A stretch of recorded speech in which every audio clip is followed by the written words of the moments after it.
You are live. Okay, thank you. So as chairman of the Jefferson County Health Department Board of Trustees, I'm going to call the April 22nd, 2021 regular monthly board meeting to order. And a reminder, if folks are tuning in, this is a virtual meeting. It is available to anyone who wants to watch live on YouTube. And just for everyone's information, we'll be discussing later on about returning to in-person meetings and make sure everyone is informed on any changes that may occur with that. So having called the meeting to order, could I have a roll call, please? Mr. Deal? Here. Dr. Henry? Here. Mr. Prater? Here. Mr. Pegg? Here. Ms. Davis? Here. Okay, everyone's here, so we have a quorum. We usually start by reading the Health Department mission and vision. Would you do that, please, Dr. Henry? Sure. The mission is JCHD will champion positive health outcomes and behaviors through innovative programs and community engagement. Vision is advancing the health and safety of Jefferson County. Okay, thank you. So next item is approval of today's agenda. Everyone should have gotten a copy of the proposed agenda. I make a motion to approve the agenda. Second. Okay, a motion second. Any discussion on that? Which agenda date? Oh, today's agenda. I'm sorry. Go ahead. Yes, I'll second it. Okay. Second. I'm sorry. No discussion. Okay, so hearing no other discussion, I have a motion and a second to approve the agenda as written. All in favor, please say aye. Aye. Aye.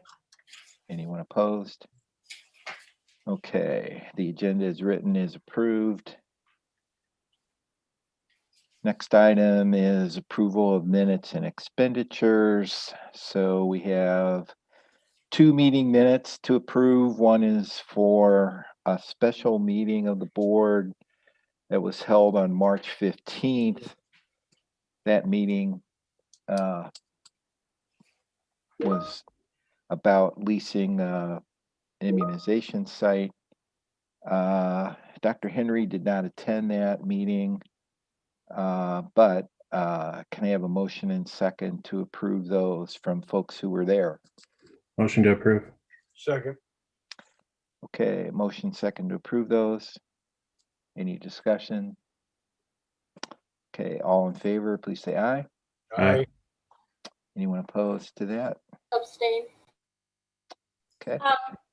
I had one thing I wanted to mention. I noticed it on there, on that particular, the minutes, there was something on there that was stated that I wanted to talk about. When would be a good time to talk about that now before we finalize it? Mr. Deal? Is this about what's in the minutes? Yes. It's a word used in there. Okay. Okay. Page 4, mentioning, talking about schools having the authority to mandate, that's the word mandate, mask. Mandate, looking up that word, is something required by law.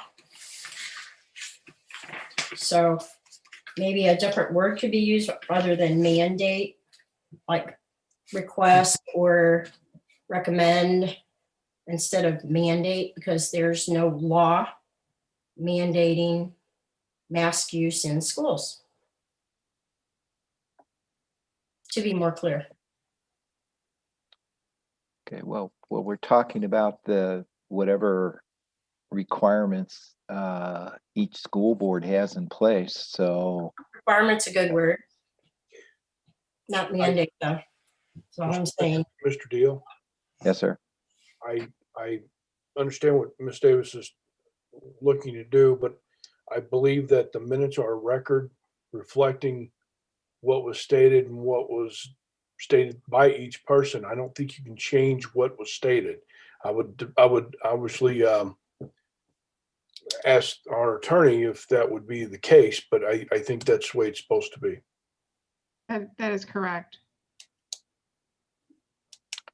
Okay. So do we need a vote on that, or do you want to withdraw that? So I didn't Ms. put a Davis? motion out, but I just want to make it clear on public record that it's not a mandate at school to wear a mask. So that's all, it's not a law. And that's all I wanted to say on public record. To be clear though, Ms. Davis, that if a school board decides that they are going, excuse me.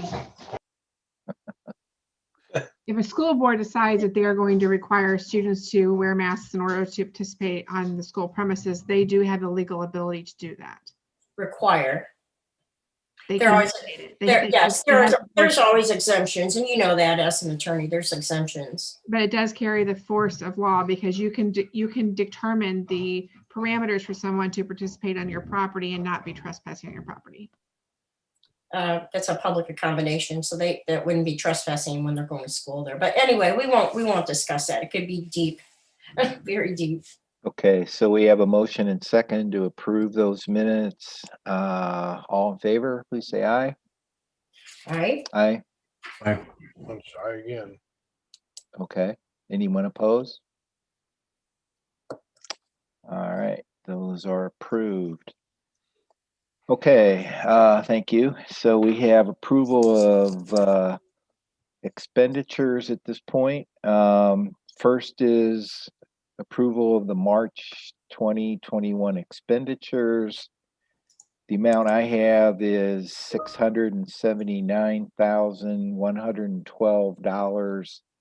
$679,112.15. Mr. Deal, may I inquire? I don't think we passed the regular meeting minutes. Did we? Correct. We have one more minutes to pass. I Agree. just Ms. Davis' asked. question was over the special meeting minutes. I make a motion that we approve the March 25th, 2021 regular session minutes. Okay. So you have a motion. Do we have a second? Second. Okay. Any discussion on those? I'm sorry, I thought we had gone on to those. Hearing no discussion, all in favor of approving those March 25th meeting minutes, please say aye. Aye. Aye. And opposed? Okay, those are passed. Okay, sorry, Tim. No, it's all right. Thank you. Okay, so I had moved on to approving the March expenditures. Have a motion for that? Motion to approve. Second. Second, any discussion? Okay, all in favor of approving those March expenditures, please say aye. Aye. Aye.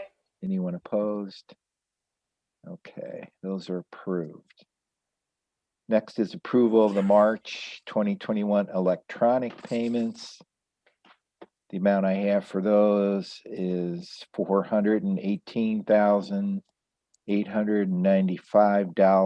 $418,895.98. A motion to approve those, please. I make a motion to approve. Second. And motion and second to approve those. Any discussion? Okay, all in favor of approving the March electronic payments, please say aye. Aye. Aye. Aye. Anyone opposed? Okay, and the last is pre-approval of the May 2021 electronic payments in the amount of $486,657.98. $0.25. Motion to approve. I'll second Second. that. Okay, so we have motion and second. Any discussion? Okay, hearing none. All in favor, please say aye. Aye. Anyone opposed? Okay, so those are passed. All right, thank you. And next we have our director's report. Okay, I'm just gonna share my screen if I can. All right, can you all see the week 15 COVID report? Yes. Okay. So just wanted to review this real quick. This is a report that we send out to all of the board of directors on a weekly basis, as well as to our superintendents, our county council, our mayors, superintendents, and other community partners that have requested this information. But basically just letting you know, as of this week, our most recent report shows a 7-day rolling average of 13.9 cases per day per 100,000 residents, which is down from our previous week. So that's good news. As well as our positivity rate has also reduced a little bit to 8.43%. So both of those continue to put us in the orange status, but it is a reduction. So we're moving in the right direction. As far as this is the second week in a row that we've reported 0 cases in our long-term care facilities. So that's encouraging news, as those guys have been working towards getting their facilities open and being able to allow family members in. Total cases are 22,952, of which 257 of those are active at this point in time. We've reported 239 deaths, of which 3 were reported this week. 2 of them were males in their 70s and 1 was a male in their 80s. One of the things I wanted to point out is, rather than sending multiple documents, what we've incorporated now in our report is the links. So basically the links are going back to our website, which houses all of our information and data. Just to show you our epidemiology report. Oh, sorry. Is pull this up here. With our epidemiology report, it's going to show you more detailed information regarding the cases that we've had over the course of time, the case counts by week, looking at our the cumulative case totals and what we would expect in terms of a linear growth. 7-day rolling average of cases, case rates by age, number of fatalities by age, and looking in things, it breaks it down into gender and those kinds of things, as well as the PCR test results. So again, we saw a small dip this week. Another thing that we want to bring out, I apologize for kind of scrolling through this fast, but just want to be able to highlight a couple of these. You can definitely look in terms of the COVID cases by zip code area. So you can see sort of where we're seeing impact within the community by zip code. One of the other reports that we break down is by school age population. And again, we're encouraged to see that we saw a reduction again in this grouping this week for our 0 to 19-year-olds. Again, we put that out by zip code so individuals can look and see what their local school districts are seeing. Again, we're continuing to see our highest rates among our high school population. And you'll see that we break it down in terms of the number of cases by age level. So basically pre-K, our elementary age, our middle school, and our high schools. So again, just wanting to let you know that this report is available. We also have our vaccine report that you can get with this on our website. So basically what you're going to see in this report is going to be the number of first doses completed in Jefferson County and the full series completed and that percentage of the population. Just so that I know we've had some questions, individuals who have received the vaccine who live in Jefferson County will show up on these numbers. So regardless of where you've received your vaccine, you will show up here if you have an address in Jefferson County. Here you can see by age group how many people have received their first dose or their complete doses. compared to the total population within that age range and the percent completed for first dose and second. Again, one of the things you'll notice is our vaccines have a distribution has been going up each week. One of the things is because there's a small lag in terms of the data getting inputted into the Show Me Vac system. So by next week, you'll notice this number will be higher. It's just they don't have all the data in yet on 4/11. As far as the cumulative number of doses provided, you can see that. And then just looking in terms of some of the questions we've received include questions about whether or not there have been breakthrough cases. I know that's something that's hit the news in the last couple of days. Of the 32,874 residents who have been fully vaccinated against COVID in Jefferson County, we've had 4 reported cases of breakthrough infections. Of those infections, 0 were reported, all 4 of them had symptoms, mild symptoms. 0 of them were hospitalized. So again, we have had 4 breakthrough infections, and of those, none were hospitalized. They were all mild cases. Close this. One of the other things that she's been putting into the information, and Dade has been looking at what kinds of vaccine have been received. So we have provided 17,204 doses of the vaccine. 12,000 first doses. Moderna and Janssen have been primarily the 2 that we have been providing. The majority have been Moderna. We've only had the ability to have J&J at 1 clinic prior to the pause. And so we're waiting to hear back in terms of what will happen with that. I believe they're looking at Friday for some determination. And we provided a little over 5,000 second doses. We are now utilizing. Kelly, yes, sir. I'm sorry to interrupt.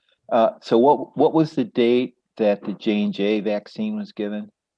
The date, the J&J, let me look here real quick. I apologize.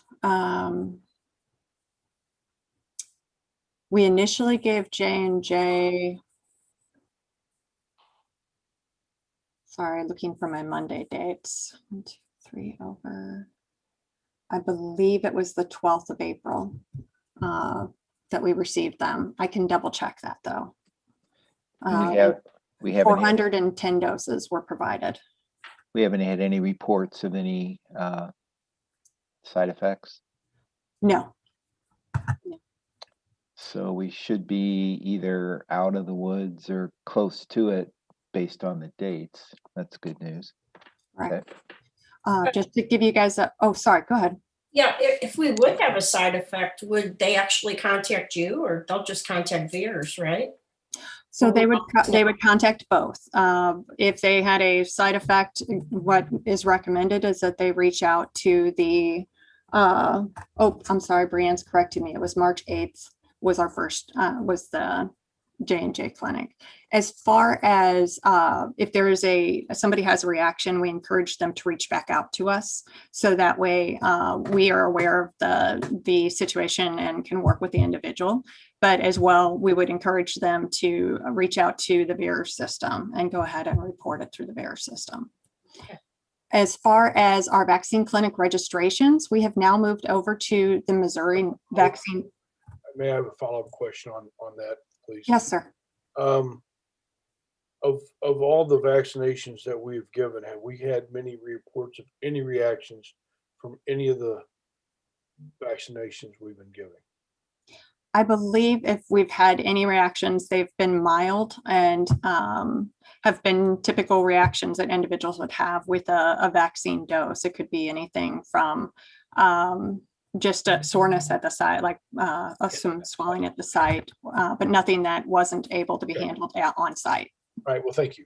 Mm-hmm. Kelly, do you know of anybody that ended up back at the hospital with concerning issues after their vaccine? I do not. Would you find out, would they let you know that? I mean, as far as VAERS, if they reported to VAERS, would VAERS report it to you? Again, the individuals are responsible for, sorry, I'm tied there. The individuals are responsible for letting us know. If there was something along those lines, that I believe that we would be contacted regarding that. Well, off the top of your head, what's the worst thing that you've heard so far that's happened? With the individuals that we've heard of with our clinics, again, it tends to be just a sore arm, typical kind of aches and pains, and some headaches are the kinds of things that we're getting reported back to us. So, and the majority of those are after the second dose. The vaccine clinic registrations have moved over to the Vaccine Navigator system, which is the Missouri link.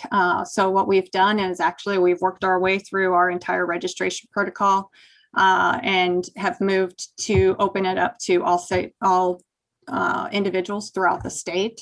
But this also provides a one-stop shop for individuals, so they can go to the link and actually sign up right then and there for an open clinic and get their appointment set. Again, we've had 32,000 or just a little over 32,000 that's been fully vaccinated. There's an estimated 173,000 residents who are eligible, and of that, 18.9% have been fully vaccinated. Again, you'll see these numbers within the reports, but just want to let you know that we've tried to incorporate everything into one document to make it easier for you working forward. Kelly, I noticed on one of your other slides, that 50% of the seniors 80 years older and older, 80 years old and older, have been vaccinated fully. So does that mean that they're around 50%, the other 50% are choosing not to? So one of the things I will actually, if you can give me just a moment, I'll bring that over. It's in the next series of slides. I was just getting ready to bring up if that's okay. Sure. Okay. So let me, oh, you've already got the slides up. Sorry about that. Slideshow beginning.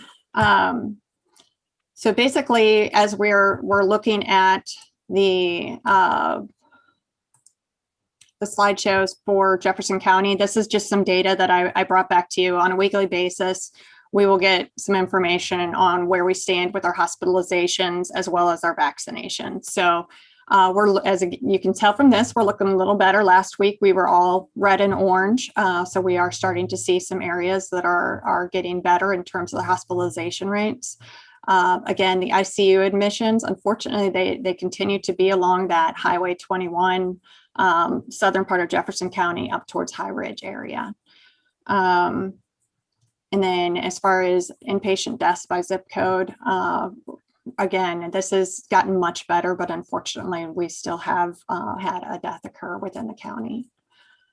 Kelly, are you aware about how many people are in the hospital that are Jefferson Countyans right now? Because I did look that up this morning. So that number is what you're seeing here. These are, when you're looking at these numbers, this is by zip code of the individual's residence.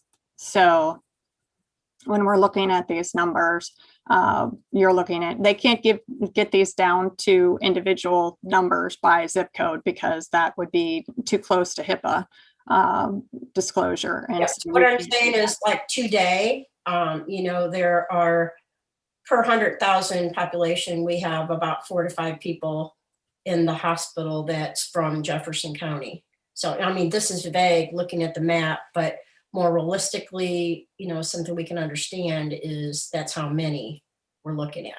So where are you getting that number from? CDC, got it right. So CDC doesn't have our most recent updated data by hospitals. Our local hospital systems have that information. And as far as the information, I know just within the hospital within our county, that number is higher. So we can, the information that we get on a weekly basis has shown that we've been somewhere in the 30s as far as hospitalizations for Jefferson County residents. Between the hospital systems. I've seen it at 10 or below. The hospital system, I would trust our local hospital systems who are looking at our data systems independently by zip code and by our individual residents. The information that gets transferred up into these larger systems takes time to get into the system. So it does take, I would, again, the information that we've been receiving has been information the state utilizes as well to look at their hospitalization rates. So this is all information that's reported to Missouri Hospital Association. Get once a week on the website so everybody can see it. The information that I can provide is provided on the website. And again, what I provide you guys with the de-identified information that is generalized to the specific areas is provided. I can't give you information down to the community level because that would be, if one person in one zip code was hospitalized, then individuals would be able to identify that individual. So that's not a level of detail that we can be able to provide. So moving on to the next slide, one of the things to address your question earlier is looking at our population 18 and older vaccinated. Jefferson County is falling behind in terms of our vaccination rates. You're smiling. That's not good. So our 18 and older population vaccinated, we have just recently been able to implement vaccination for larger populations within our county. The majority of our county has had high risk conditions and as well are in the 65 and older population. So that has been helpful in looking at total populations. But as far as 18 and older, so that entire population that's eligible, Jefferson County, about 1 in 5 of those eligible populations, 18 and older, are vaccinated. So we're not looking at lack of vaccine. We have vaccine within the county. We're looking at other indicators, which I'll discuss in just a moment. Another thing is looking at at least one dose in the series by county. So about 33%, 18 and older, have received it. Looking at the full series, again, about 1 in 5. When you look at our 65 and older population, we're looking at about 64% have received at least the first dose, and about 50% have received the full series. So in looking at our vaccine, and I apologize, I'm just trying to pull over one other slide here. The Missouri Hospital Association has just recently, within the last day, released information about attitudes and vaccine and distribution. One of the things that they have found is that about 1 in 4 residents have no plan to seek vaccination. As far as individuals who've already received it, about 54% have received it, 45% have not. When they are looking at the populations and tend to look at why that is occurring, the things that they're finding as commonalities among individuals who are hesitant to get the vaccine tend to be along the lines of political affiliation, religious affiliation, insurance coverage, and ethnicity. So nationally, we're seeing things like African Americans and white evangelicals are less likely to be vaccinated. But again, hospitals and nurses and doctors too. 30% is getting it and 70% is not. I do have contacts there and they verified that to me. So thank you. May I finish? And then again, as far as looking into when you start looking at things like Missouri, in terms of Missouri specifics, we're looking at younger conservative residents and younger Republicans are less likely to get the vaccine, as well as individuals who are uninsured or underinsured. And so looking at the whys behind that and what we may want to do in terms of our messaging to be able to help educate individuals more about the benefits of the vaccine and what they can do. Looking at confidence in the organizations involved with getting the COVID vaccine out. A lot of these, again, working with our local providers and really ensuring that the local providers are helping to spread the message and being able to get them the resources they need to be able to talk to their clients will be beneficial.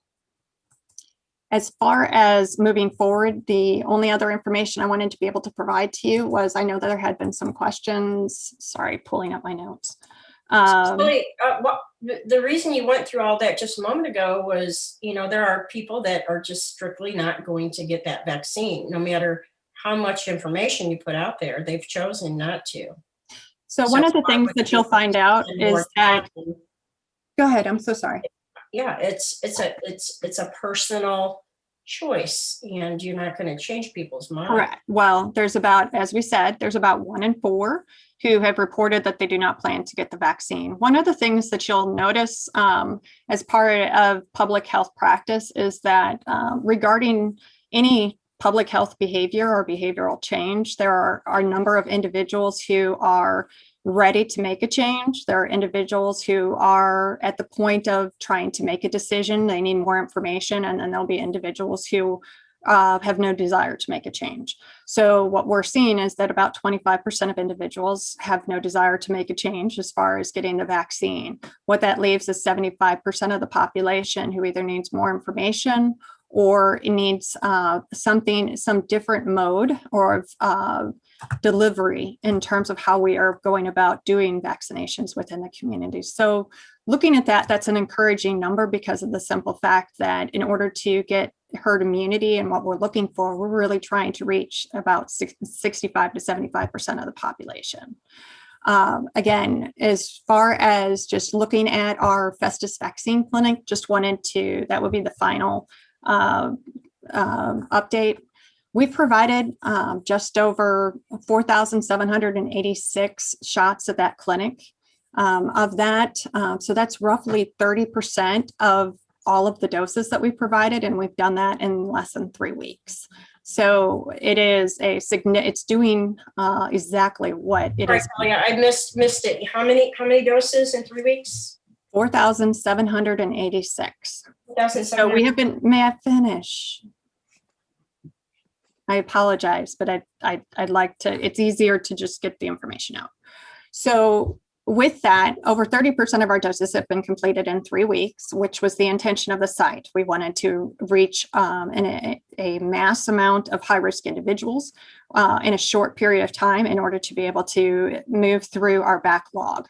The site was looking to address 40,000 individuals who were on a pre-registration list, and we have met that criteria as well as successfully moved on to phase 3 in line with the rest of the state. So prior to that, we were having to hold our registrations to the earlier phases because we weren't able to get as many vaccines out.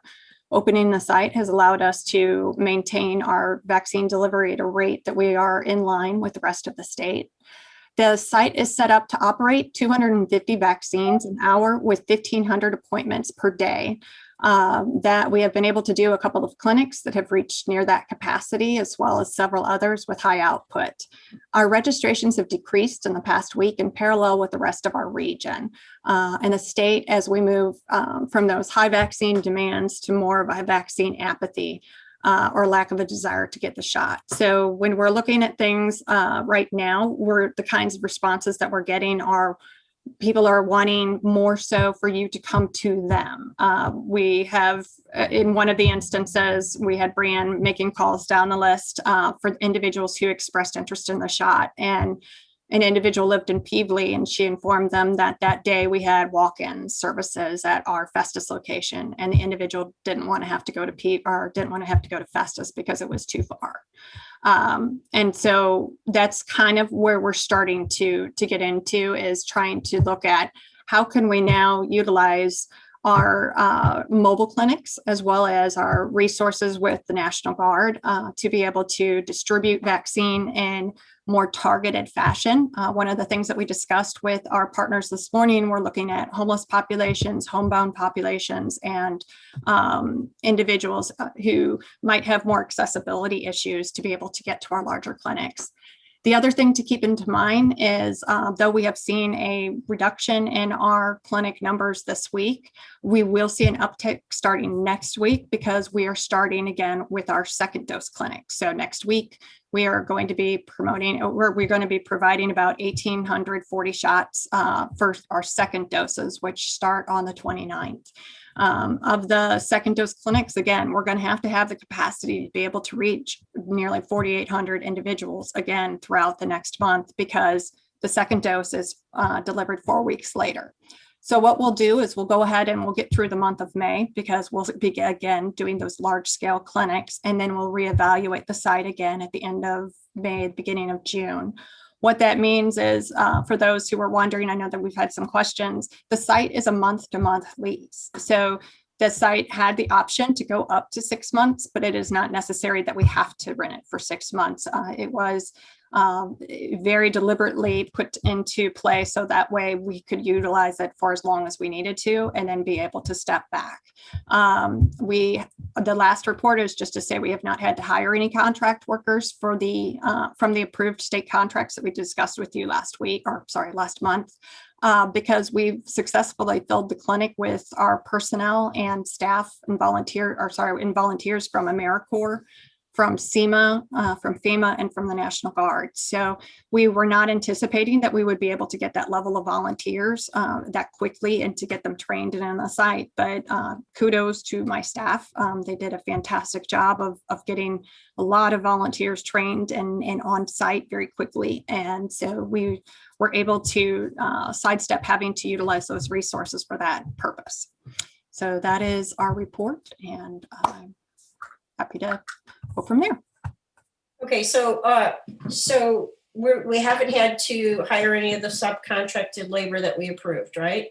Correct. So the last month you had given us permission to utilize the state contracts to be able to get either vaccinators, or I believe it was up to 60 personnel. We were looking at vaccinators and non-medical personnel in order to do registrations and security, things like that.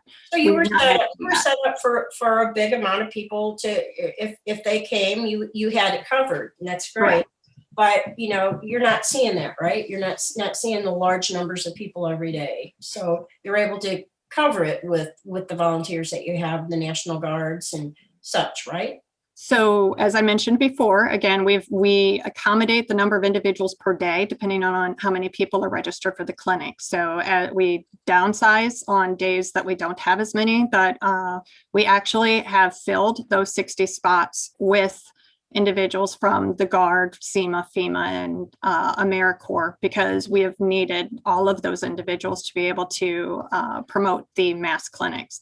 Again, and when you're doing 1,500 shots a day and you're moving 250 people through in an hour, it requires a lot of staff. That would be if you're busy, but what are the actual numbers that are being serviced in that clinic on a day-to-day basis? As I mentioned, Ms. Davis, we're getting ready to go back into next week where we will be doing 1,840 shots. We're going to need our volunteers who are already on board to be able to do that. And Okay, let's move at on. 250 a day, or what is it a day? You can do that 250 per hour, ma'am. per hour. So you would, in one day's time, you'd get that done then. So in one day's time, we can accommodate up to 1,500 shots. Yeah. So in a couple of days, that would be done. All right, thank you. Moving on. Next item of business is old business, of which we have none today. And so next is new business. So every year we elect officers for the board, and I should have checked this beforehand. So we have chairperson, vice chair,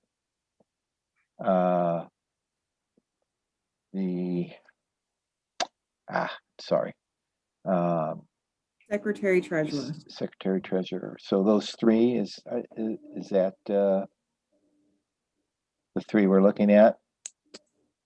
I'm sorry, I should have checked that beforehand. Okay, so we will open up nominations, starting with the chairperson. I nominate Dennis Deal for chair. Any other nominations? Okay, thank you, Dr. Henry. So we have one person nominated for chair. Any other discussion? Hearing none. All in favor of Mr. Deal continuing as chairperson, please vote aye. Aye. Aye. Anyone opposed to that? Okay. So next is vice chair. currently Dr. Henry. I nominate Dr. Henry for vice chair. Any other nominations? I was going to nominate James Prater. Okay, James, do you accept that nomination? I decline at this time. Thanks, though. Okey doke. okay, so we have one nomination for vice chair, Dr. Henry. All in favor, please say aye. Aye. Aye. Aye. Anyone opposed? All right, congratulations, Dr. Henry. Okay, so the current secretary treasurer. I will nominate Mr. James Prater Mr. Prater, sorry. if he's so inclined to accept. So, I'm sorry, you do accept? yes, sorry. Okay, thank you. Just kind of curious, what does that position entail? Do you have book work to do? Do you have an account to take care of? Or does Jennifer Pinkley take care of that? The secretary signs off on improvements. I'm sorry, I didn't hear. You do have detailed descriptions of what each position does in your bylaws under Article 4. The Secretary Treasurer has about 2 paragraphs, half a page or so worth of duties, and then you do have an acting Secretary Treasurer that takes the minutes and does the day-to-day secretarial duties, which is what Ms. Pinkley does, which is not an elected position.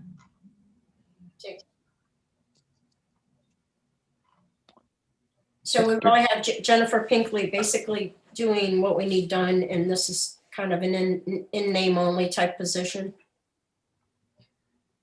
Where you're not having to actually do something. Well, for example, the secretary is the official holder of the minutes. If Ms. Pinkley ever needs to consult with any individual about typing up the minutes or the agenda, she would consult with the secretary treasurer that's appointed by the board upon a board election. Those details are all within your bylaws on page 6. Okay. Secretary treasurer is the highest paid position on the board. Is this a joke? Because nobody's paid. Yes. Okay, so we have James nominated. Hearing no other discussion, all in favor, please say aye. Aye. Aye. Aye. Okay, congratulations, James. All right. Our next item of new business is the JCHN Behavioral Health Dashboard. We have a presentation on that. We do. My name's Jacqueline Brown. I'm the Jefferson County Health Department Community Services Manager. I'm going to try to share my screen, so bear with me for just a moment.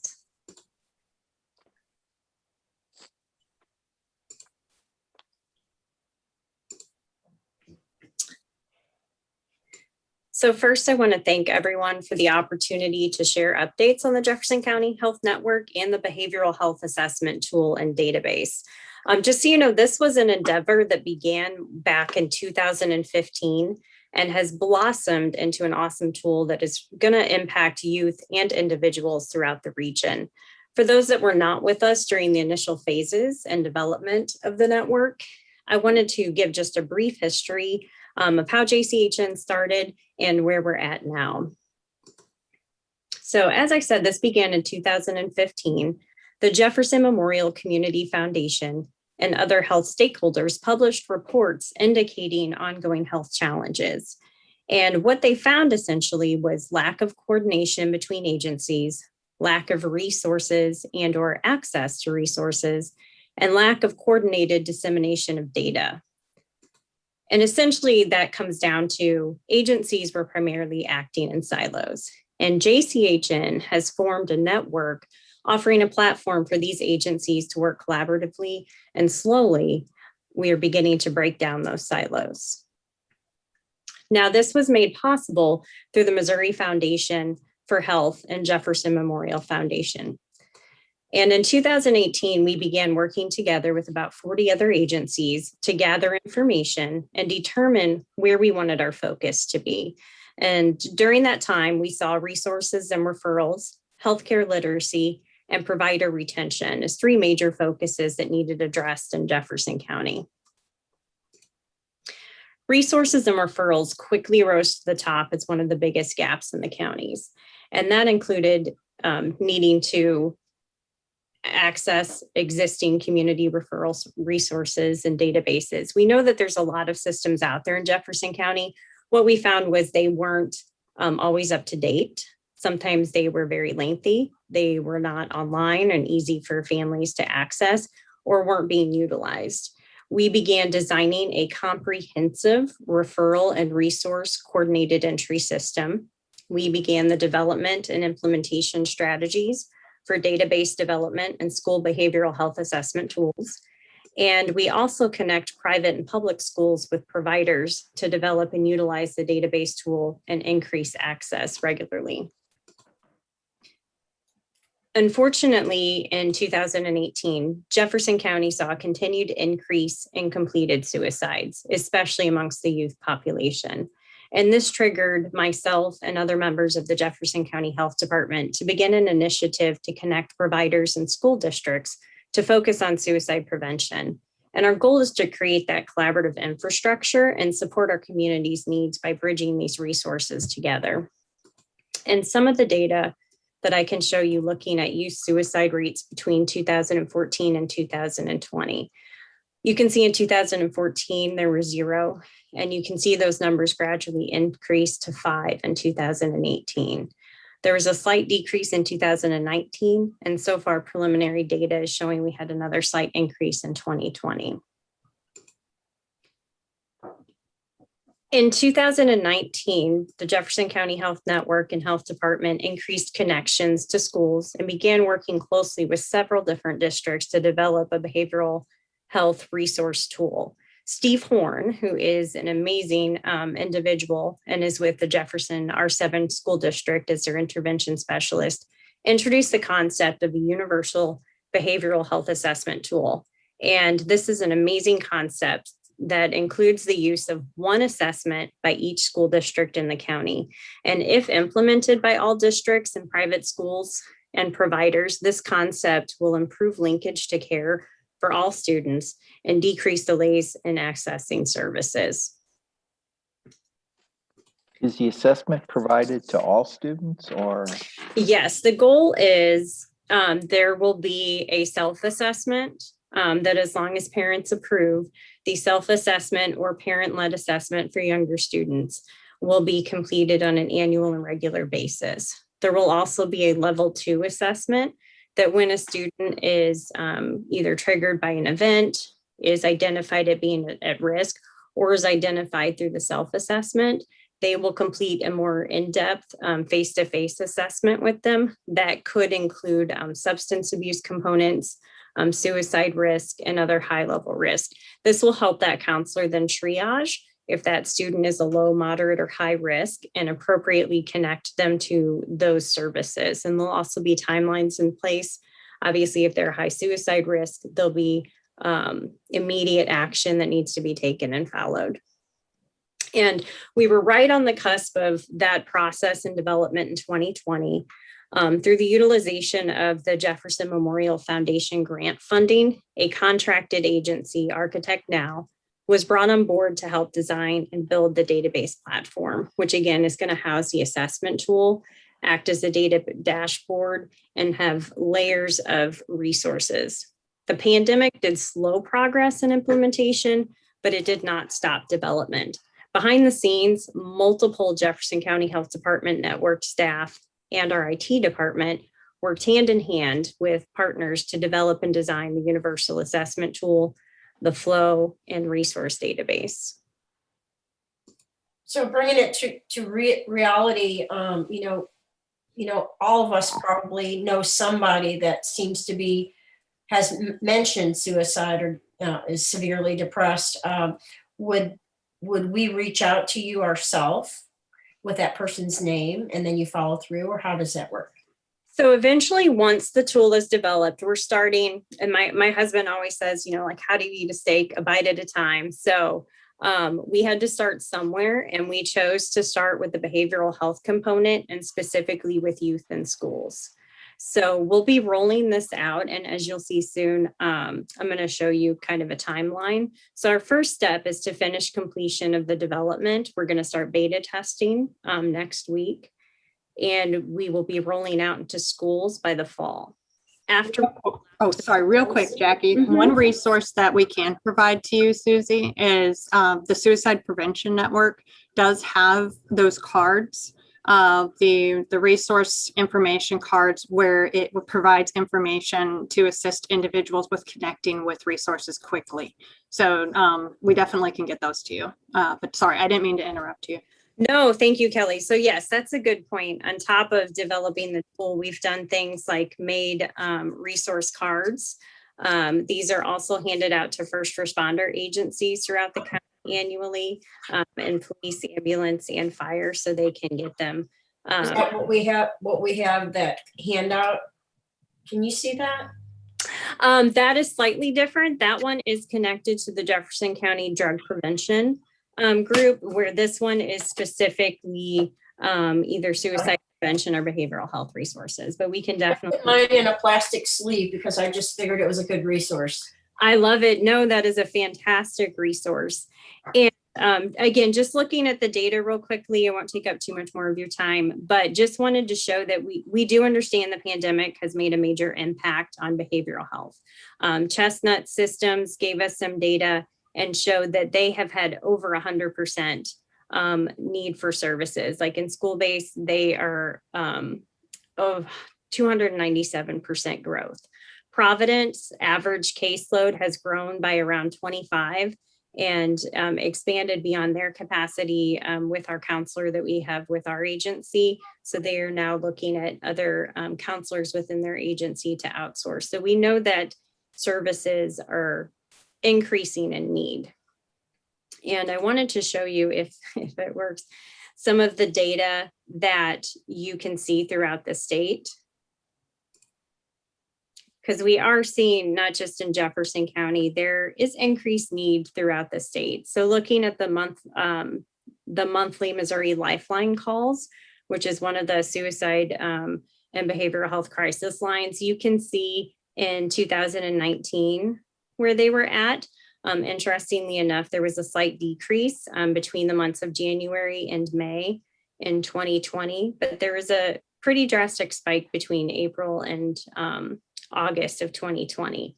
And we're a little high in 2021. I'm interested to see where that goes. I know that's something a lot of behavioral health providers in the area are looking at.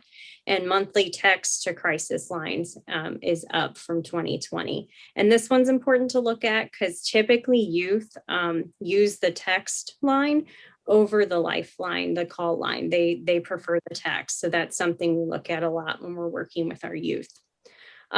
We can also see in this database suicide self-inflicted increases, opioid overdose increases, and mental health crisis. Again, we're seeing a little dip here and in the opioid overdoses. So I'm interested to see the direction that that continues to go. And just so you're aware that this links beautifully, we've been working again with the schools since 2015. And they are all working under the Missouri DHSS, Missouri Healthy Schools, otherwise known as WISC. And essentially, these are guidelines that encourage the community and the schools to connect with the child holistically. So when we talk about behavioral health, we know that it's not just one thing. We know that it's connected to their nutritional health, their physical health, whether or not there's substance abuse. So other programs that we're implementing, like our Teen Coalition, and those pieces are all linked into the network. And ultimately what we're trying to do is to address that holistic child. So Dennis, this might answer some further questions for you. When we're looking at the self-assessment, just a real quick flow of what that will look like. The self-assessment and the parent assessment component would be completed annually or regularly. And from there, they would be triggered to a counselor. So if they're a low, moderate, or high risk, their appropriate counselor or school administrator, if they're a school without a counselor, would be notified via email through a technical component. IT will be able to explain that in more detail next time, but they'll be notified that there is a student that has a risk level, and pending on the level of risk within a certain amount of time, they'll have to get with that student, do that one-on-one level 2 assessment that will then determine if they're a low or moderate risk level, if they're at risk for substance abuse, or if they're a higher suicide risk. And that will then trigger them to the appropriate resources or emergency services if needed. And so just so you have a better idea of where we're at with Architect now, these are the short-term, midterm, and long-term goals. Again, a lot of the first phases, I know it seems like trudging through molasses sometimes, but when you're working with 40 other agencies, especially during a pandemic, there's a lot of discovery, there's a lot of data research, there's a lot of discussions, there's a lot of development.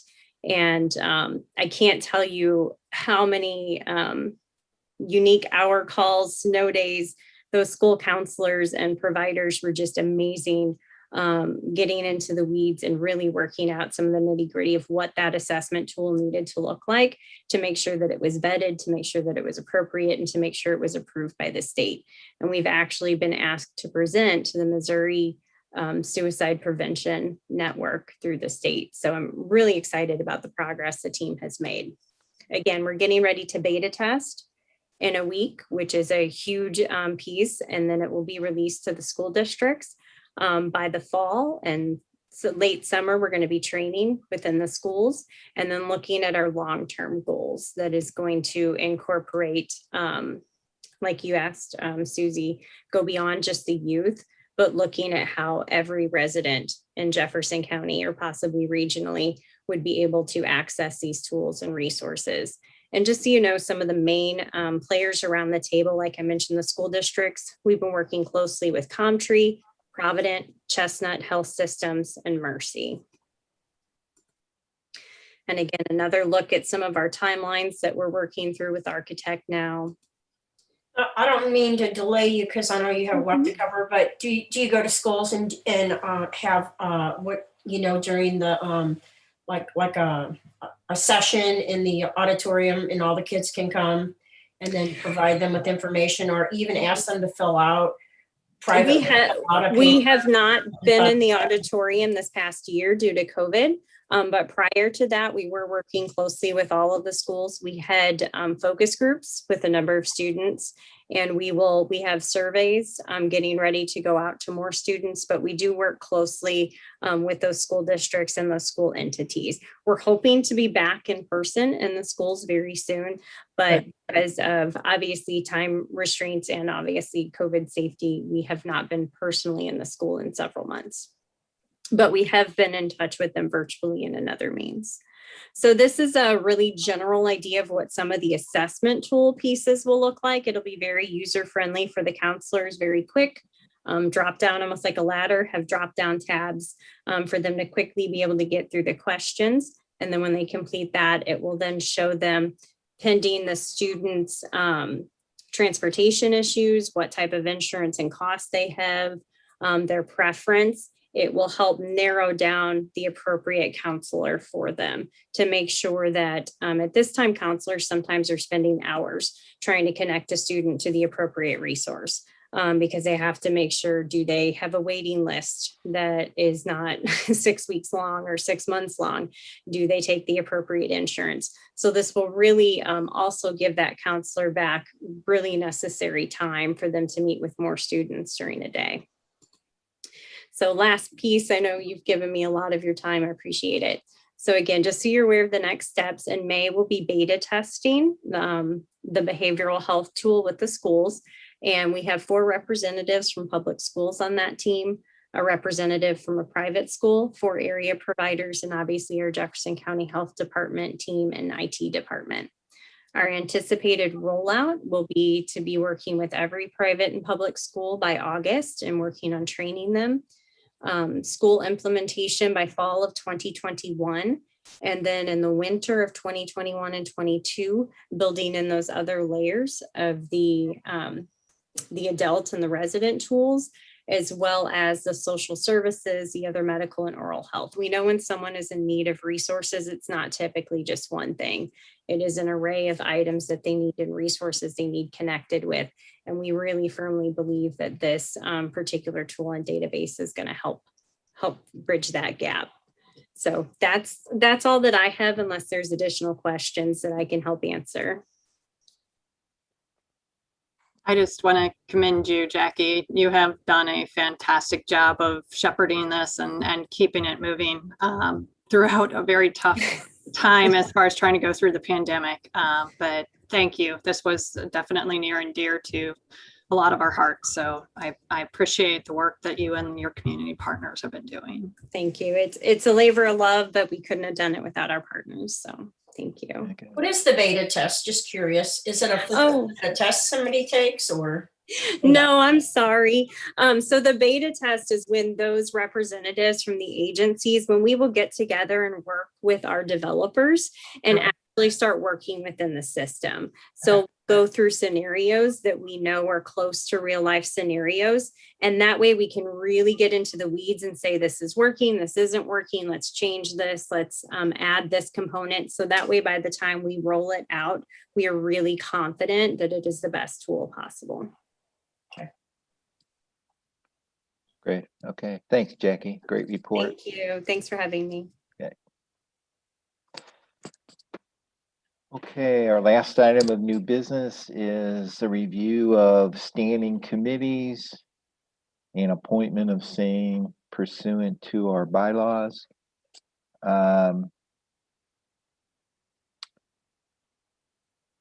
One situation, I guess, that we want to establish a personnel and planning committee. There'll be some discussion of that in the closed session, but based on my authority under the bylaws, I do want to appoint 2 people to the personnel and planning committee. And those 2 people are Tim Pigg and Dr. Henry. And I'm not sure, Christy, were we planning for that to be a permanent committee? I would recommend that you make that a standing committee. That and the purpose of that is so that if you have general personnel questions, or you can be the first level of like board contact for those issues. So for example, if somebody's going to, you're picking applications for a position and the committee wants to review all the applications and all the resumes, the committee can do that without having to bring all those before the full board and then make recommendations on final candidates after having interviewed the candidates. It's an extra layer, but it helps to prevent all those kind of day-to-day issues from coming up to the full board for consideration until it's actually time to make a decision. Okay. And we've had some discussions about continuing to have the building committee meet, and we'll continue to work on that project. Are there any others that we need to discuss at this point? Well, first of all, I'd like to make sure or ask whether Tim and Dr. Henry accept positions on the personnel committee. Yes, sir. Okay, great, thank you. And again, we'll talk more about that. On winter now, yes, sir. Thank you. Okay, so is there any other discussion we need to do on that, Christy? Okay. All right, that concludes Mr. our, Chairman, in our bylaws, it does say that one of us should be coming up to the health department and overseeing the day-to-day activities, walking around, checking things out. How do you do this? What do you do that for? Type of thing. And we're not doing it. And I've mentioned it several times. I volunteer myself to go up once a month or whatever, I would love to learn how everything runs. think the board had discussed in other meetings, but coming up with a type of schedule, a rotation schedule, so that there would be one board member to go. It never has gotten started. Needs to be. Ms. Coleman, can you clarify the purpose of those visits? It's basically just to serve as a point of contact between the board and the staff members, so they can see on what the day-to-day operations look like. So Kelly, you and your staff are responsible for the day-to-day operations. It's not the purview of the board. However, to the extent the board wants to have eyes and ears, kind of, or boots on the ground, that those visits are to perpetuate that purpose. So that, if there's any questions that the board members see as individuals, they can bring those to your attention, then those can be addressed through the administrative process. But it's not to address individuals on the staff. It's just to bring any concerns to the director or the board director.